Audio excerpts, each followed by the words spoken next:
Lafızları geliyor, geliyor. Sanki bir yerde süzülüyor. Bu yerde zaman dökülüyor, kırıntılar. Haydi git demeye yetmiyor.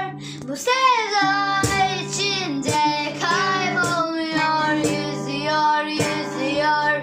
Kuyruğuna varmıyor. Haydi gelmiyor, neden gitmiyor? Haydi sorular cevaplar.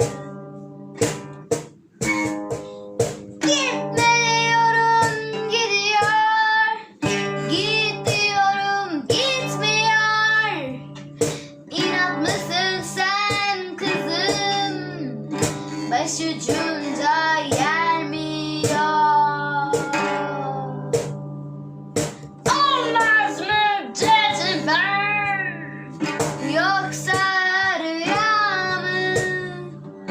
Kalbim mi yoksa içi dışı kan mı?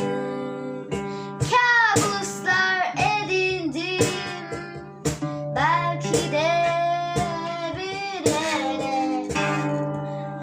Sakın değmedim, sakın değmedim.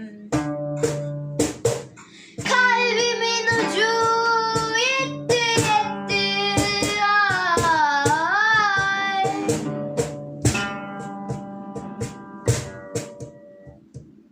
Tık tık atıyor, tık tık atıyor.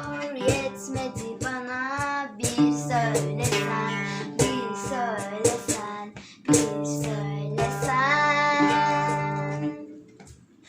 Yetmedi buna sevdayla. Haydi gel içeri, haydi gel, haydi gel. Kalbim. Bir saniye, bu çok başka bir şarkı.